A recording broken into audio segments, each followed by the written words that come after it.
जय हिंद प्यारे बच्चों, आप देख रहे हैं आपका अपना YouTube channel Gill mathematics academy. आज हम important theorem mean value theorem के बारे में डिस्कस करेंगे।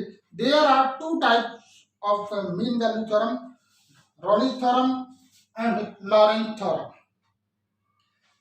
तो रॉलिंस थ्योरम क्या कहती है कि इस थ्योरम में मान लिया कि y is equal to f x be a function or this function is continuous at closed interval, differentiable on open interval ab and f a is equal to f b। यदि इन तीन condition को follow करता कोई function, वो continuous हो, closed interval पर, open interval पर differentiable हो और f a is equal to f b हो, तो रॉलिंस थ्योरम एग्जिस्ट करती है। और यदि वो एग्जिस्ट करेगी तो हम कर्व के एक पॉइंट से एक टेंजेंट ड्रॉ कर सकते हैं और वो टेंजेंट केवल और केवल पैरेलल होगी किसके, एक्स एक्सिस के। Then there exist a real number, एक रियल नंबर होगा c जो कि ओपन इंटरवल ए बी को बिलोंग करेगा, such that f dash c is equal to 0। तो ये जो पॉइंट होगा वो पॉइंट होगा जिस पॉइंट से हम एक्स एक्सिस के पैरेलल एक टेंजेंट को ड्रॉ कर सकते हैं। क्या है geometrical interpretation of Rollins theorem.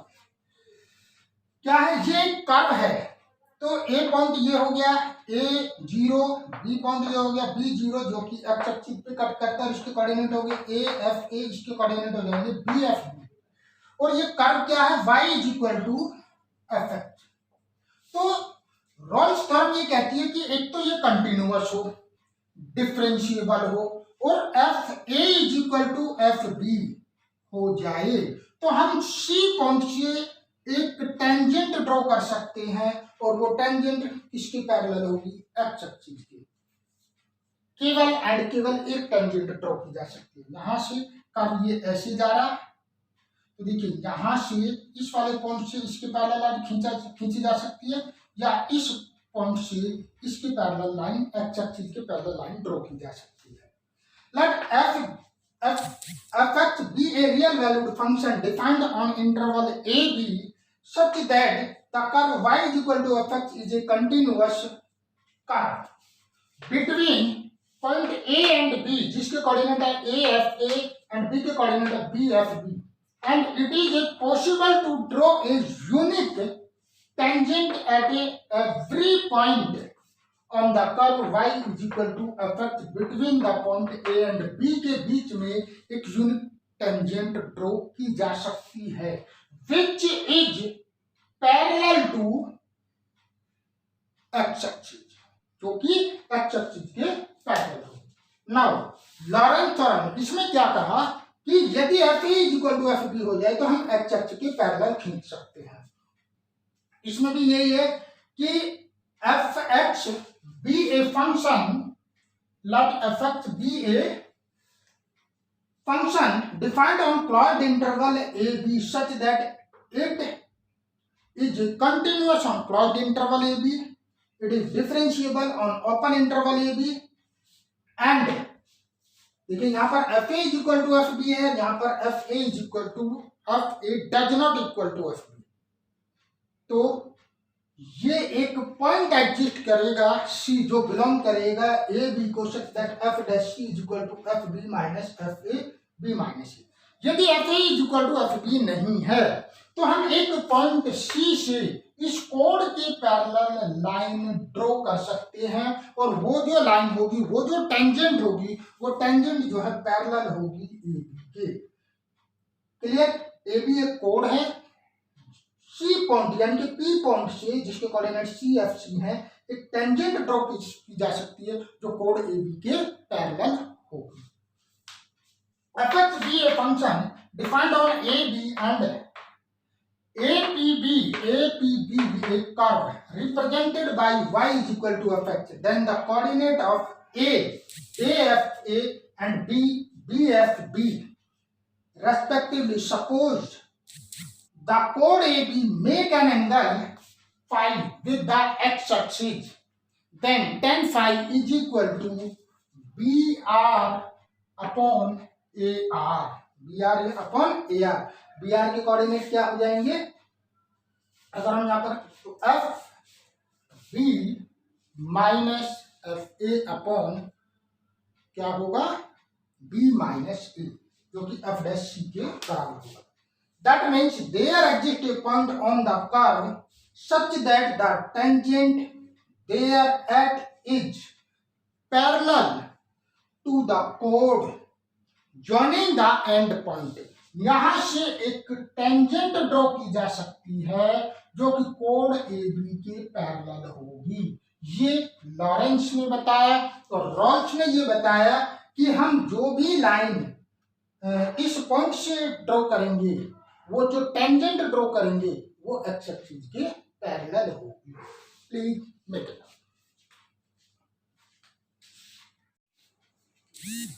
Now some important point related to Rolle's theorem और Lawrence theorem. Now first point है, कोई भी पॉलिनोमियल फंक्शन हो वो एवरीवेयर एवरी पॉइंट पर कंटिन्यूअस और डिफरेंशिएबल होता है।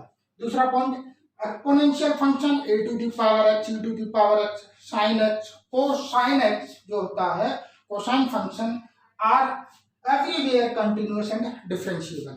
क्या बताया मैंने, पॉलिनोमियल, एक्सपोनेंशियल फंक्शन और आपका जो है sine, cosine.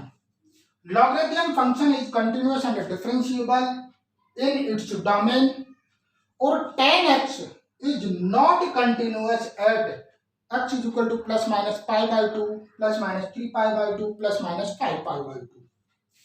Mod x is not differentiable at x is equal to 0 पर वो differentiable नहीं होता, continuous होता है।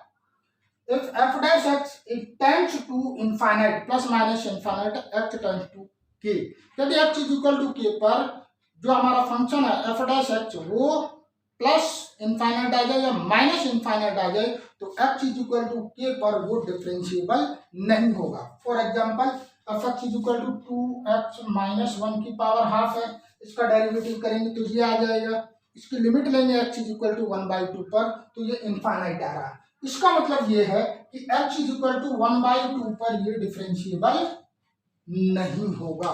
ये मोस्ट इंपॉर्टेंट पॉइंट है to verify the Rolle's theorem और Lawrence theorem. Please make it.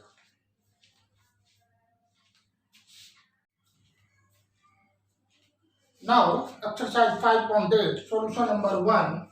Verify Rolle's theorem for the function f(x) is equal to, function क्या given है, x square plus 2x minus 8। ये क्या है, polynomial. f(x) is polynomial function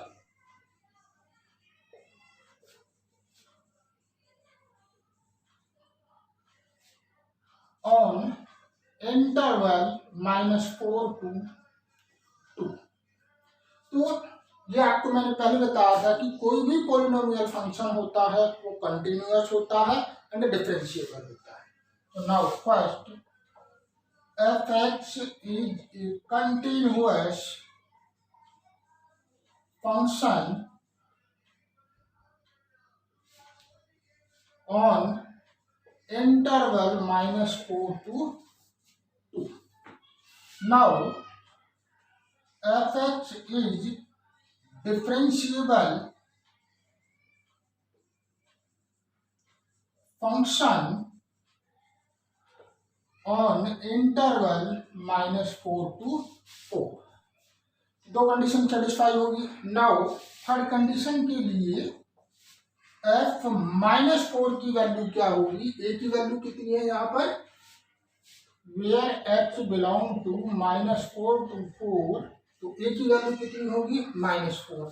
तो रख दीजिएगा इसमें, -4 स्क्वायर 2 इंटू -4 और ये हो जाएगा -8 इज इक्वल टू 0।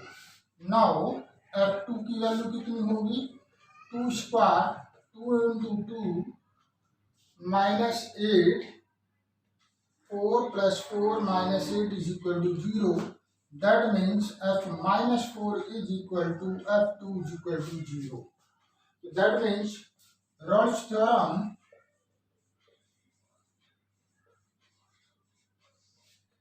is satisfied या वेरीफाइड, कुछ भी लिख सकते हैं, वेरीफाइड होगी यहाँ पर। अब हमें एक वैल्यू निकालनी है जिस पॉइंट से ये फंक्शन जो है, ये जो हमारा पॉलिनोमियल है, ये फंक्शन है, ये टेंजेंट ड्रॉ करता है। तो क्या करेंगे हम, अब यहाँ पर हम लिखेंगे f dash x is equal to 2x plus के 2। तो f dash c is equal to क्या हो जाएगा, 2c plus 2, where c belong to -4 to 4। F dash c is equal to 0, that means 2c plus 2 is equal to 0, that means c is equal to -1। c की value -1 होगी जो कि इसे belong करती है। तो -1 बिलोंग टू -4 to 2, तो c की वैल्यू कितनी होगी आपकी, -1। That is your answer, please make it.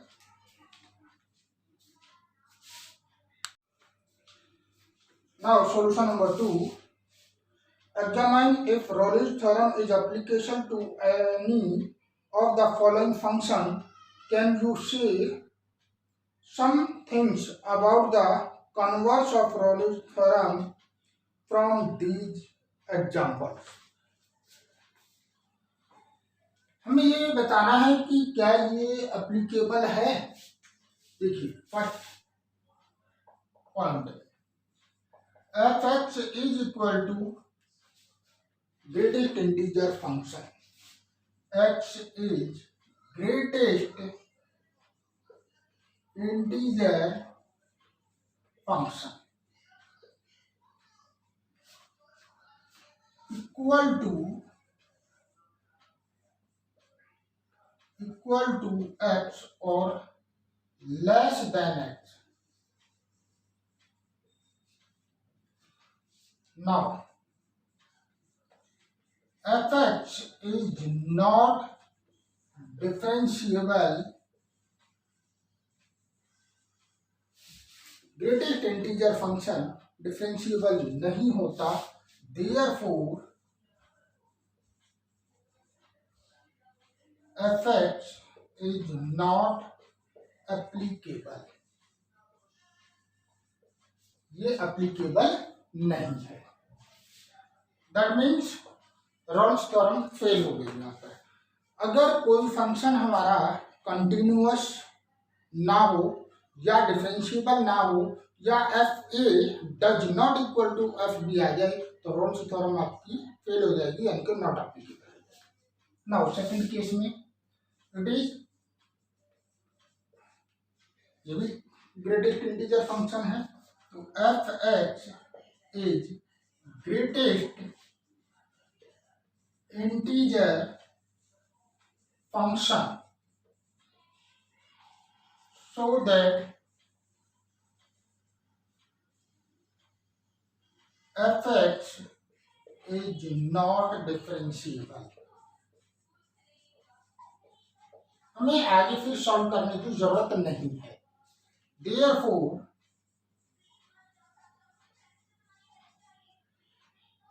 f(x) is not applicable, ये एप्लीकेबल नहीं होगा। नाउ थर्ड केस क्या हो जाएगा, f(x) is equal to x square minus 1, ये क्या है, polynomial. f(x) is polynomial,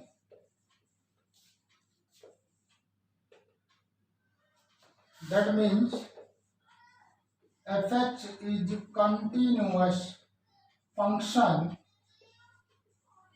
on interval 1 to, therefore f(x) is differentiable on open interval 1 to। क्योंकि कोई भी पॉलिनोमियल फंक्शन होता है वो कंटिन्यूअस भी होता है, डिफरेंशिएबल। नाउ f1 की वैल्यू कितनी आ गई, 1 minus 1 is equal to 0, f1 की वैल्यू यहाँ पर पुट कर देंगे। और f2 की वैल्यू कितनी होगी, 2 का square minus 1 is equal to 3। That means f1 does not equal to f2। Therefore fx is not applicable for Rolle's theorem।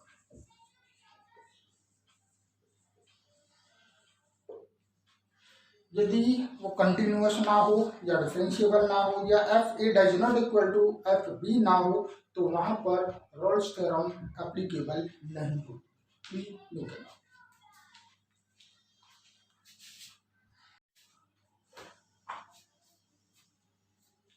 Now solution number 3, f such that this is differentiable function and if fx does not vanish anywhere then prove that f minus 5 does not equal to f5। Solution for Rolle's theorem,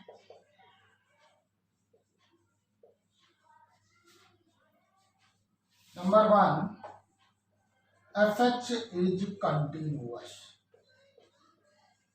fx क्या हो गया, continuous, क्योंकि जो function differentiable होगा वो continuous भी होगा।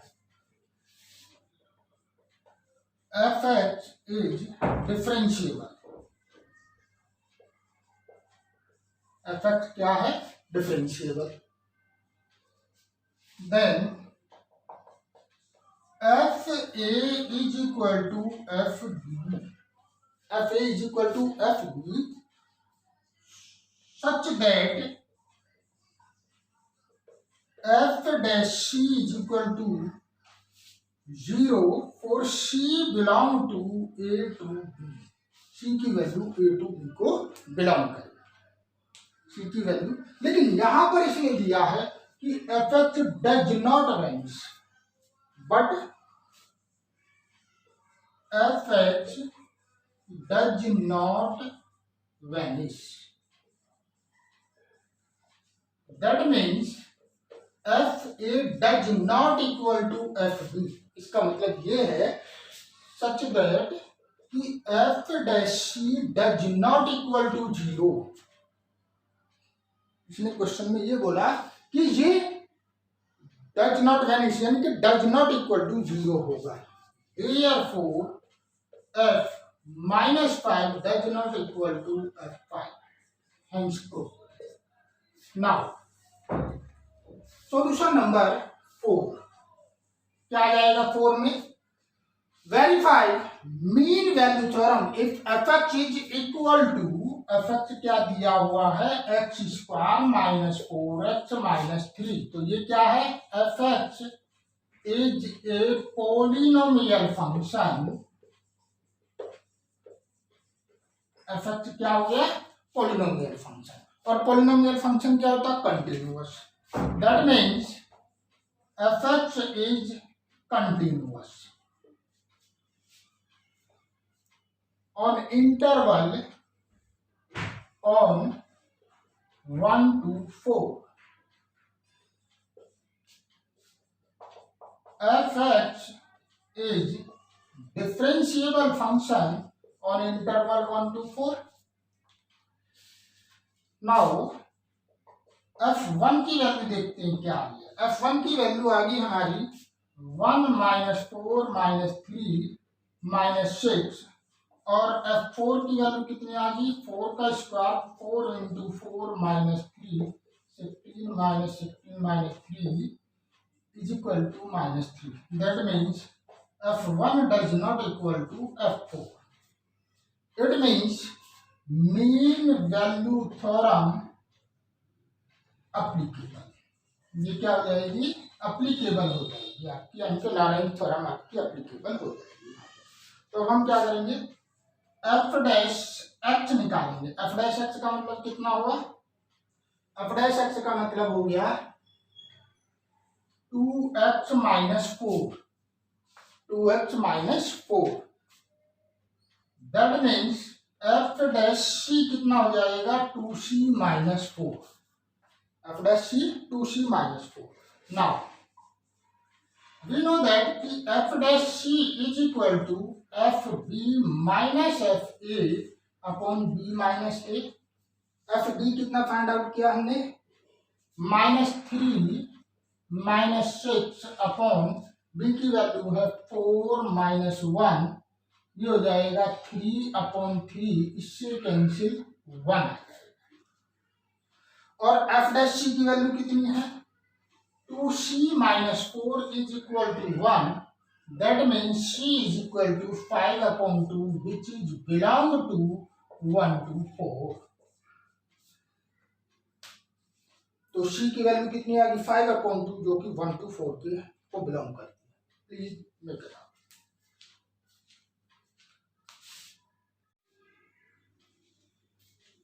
Now solution number 5, verify mean value theorem. देखिए fx क्या गिवन है, fx is equal to x की power 3 5x square 3x. It is polynomial. तो फर्स्ट ऑफ ऑल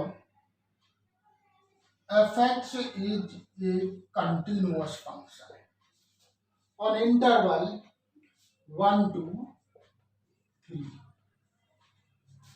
क्योंकि ये पॉलिनोमियल है.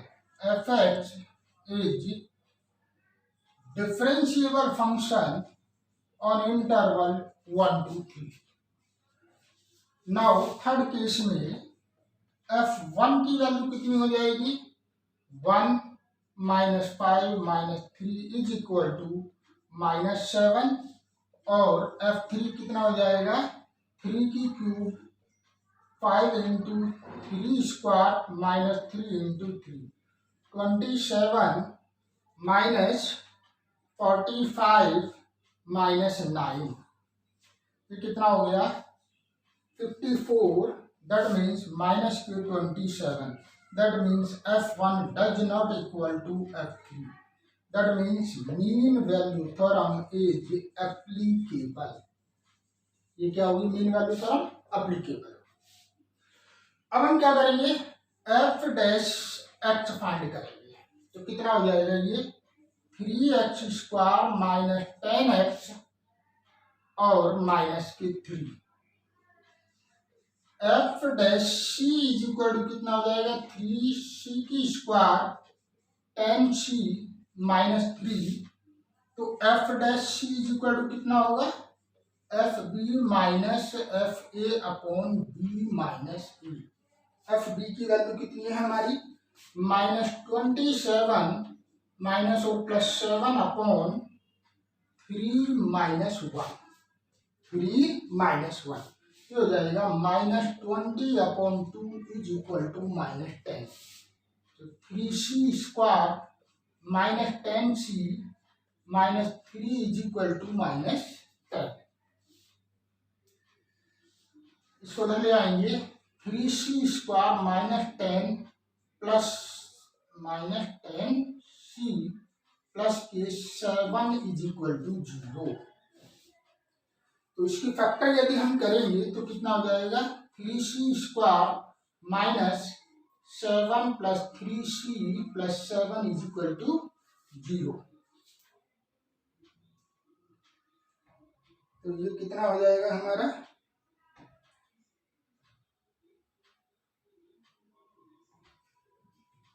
तो ये हो जाएगा यहां से ये कितना हो जाएगा 3c square -7c -3c plus 7 is equal to 0. यहाँ से हम c कॉमन ले लें तो 3c -7 और -1 कॉमन ले लिया 3c -7 is equal to 0. That means 3c -7 and c -1 is equal to 0. That means c is equal to 7/3 and c does not equal to 1. That means 7/3 belong to 1 to 3.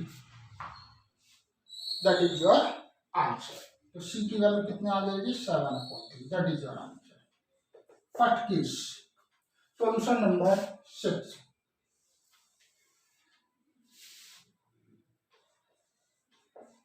इसने ये कहा कि exercise 2 में, question number 2 में क्या mean value applicable है? देखिए पहले वाले केस में एप्लीकेबल नहीं है क्योंकि ये ग्रेटेस्ट इंटीजर फंक्शन है और greatest integer function not differentiable as well as not continuous.